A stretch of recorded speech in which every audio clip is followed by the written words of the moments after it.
Salut à tous, c'est Nico, j'espère que vous allez bien. On se retrouve aujourd'hui pour la présentation de cette Subaru WRX STI version 4 de chez AutoArt à l'échelle 1/18e dans sa livrée bleue, car ce modèle est sorti également en blanc chez AutoArt également.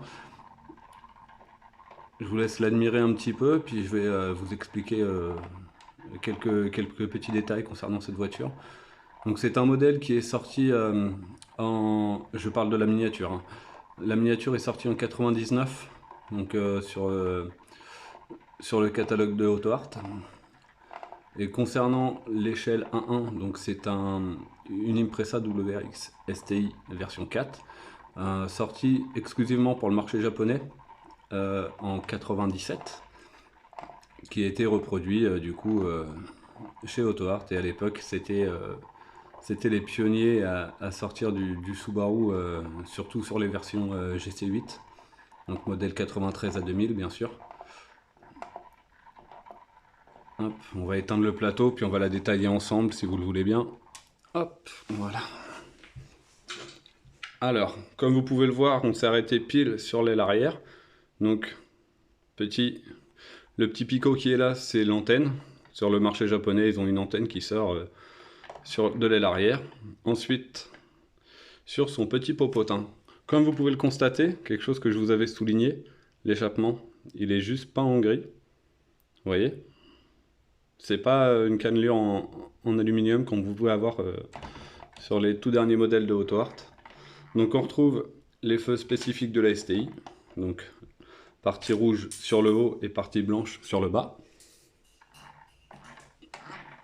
Ensuite nous avons les classiques jantes dorées bien sûr. Et comme vous pouvez le constater, je vous ramène ça. Les écrous sont bien gris et la petite écriture Subaru est présente sur le centre de la roue. Voilà. Ça c'est le petit détail qui va bien. Ensuite, on a les petits écussons STI qu'on retrouve sur les versions STI de l'époque. Donc la face avant, le pare-choc qui est spécifique au modèle 93 à 97, qui ont subi une légère évolution en 98. Donc c'est une petite voiture assez classique, assez sympathique quand même. Sur le toit, vous pouvez retrouver la trappe de toit typique des Tipera. Donc c'est pour ventiler l'intérieur. Sauf que si vous regardez bien l'intérieur, eh bien, c'est vraiment fictif parce que clairement le ciel de toit n'est pas prévu pour la trappe. Du coup, sous le capot, qu'est-ce que nous avons? Eh bien, nous avons la bête. Bon, comme vous pouvez le voir, c'est pareil, il n'y a pas de vérin de capot. Les charnières sont vraiment old school, hein. Vous voyez, c'est vraiment les tiges de fer qu'on peut retrouver sur n'importe quel fabricant de l'époque. Mais le moteur est très très bien détaillé. Et vous pouvez regarder sur les 1, ils sont équivalents, hein. Clairement, c'est hallucinant le détail, comment il est impressionnant sur une voiture même de cette époque.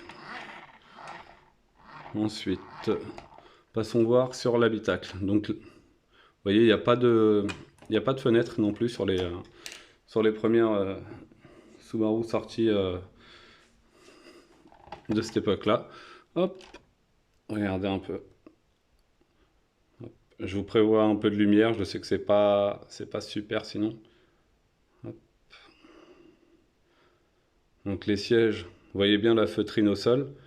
Les sièges c'est pareil, il y a un simili Alcantara dessus. Bon, vous pouvez voir une petite marque d'usure sur l'angle. C'est comme les échelles 1, ça vieillit, hein. Hop. Donc pareil, typique des Tipera, vous voyez les vitres manuelles à l'ancienne. Je bouge un peu.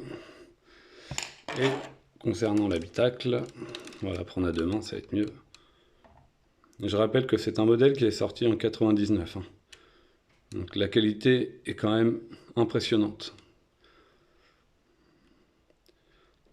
On voit bien les compteurs, les fonds de compteurs blancs, avec le contour au centre et non pas excentré. Alors bien sûr, les portes arrière sont ouvrantes.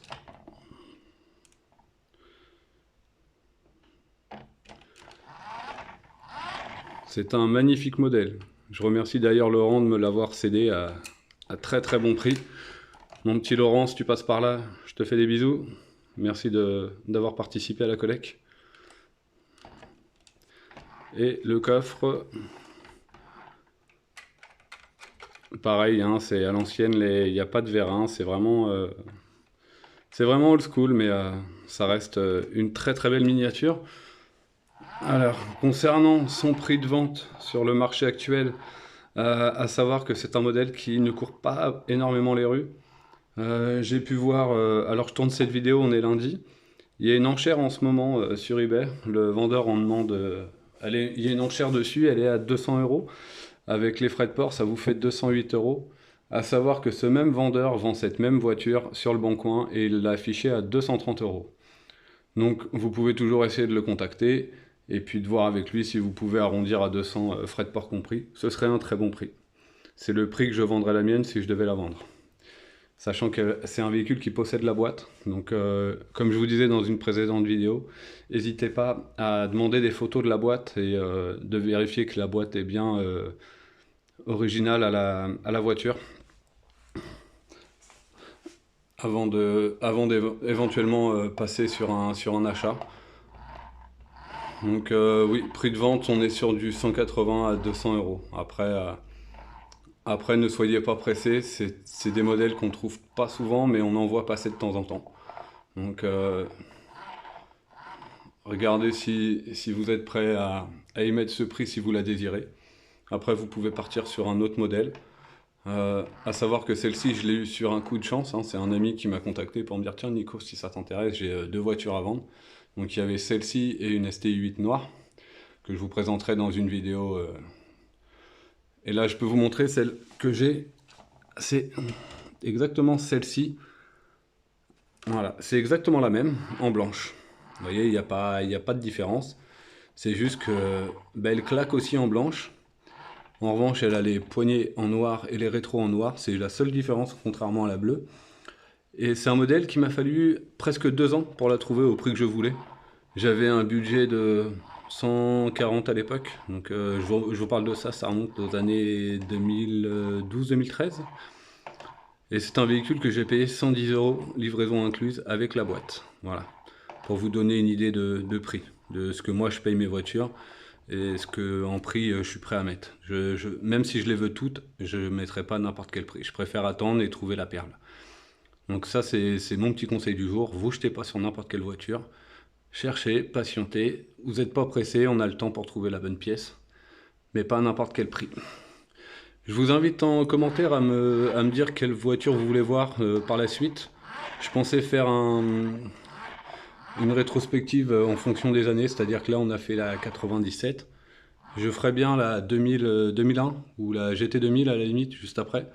Ensuite la 2001, la 2003, la 2006 et ensuite on passerait sur les STI 10 et 12. Voilà, si cette vidéo vous a plu, je vous invite à mettre un petit like et à vous abonner si ce n'est pas déjà fait. Je vous dis à tout bientôt, allez, ciao ciao.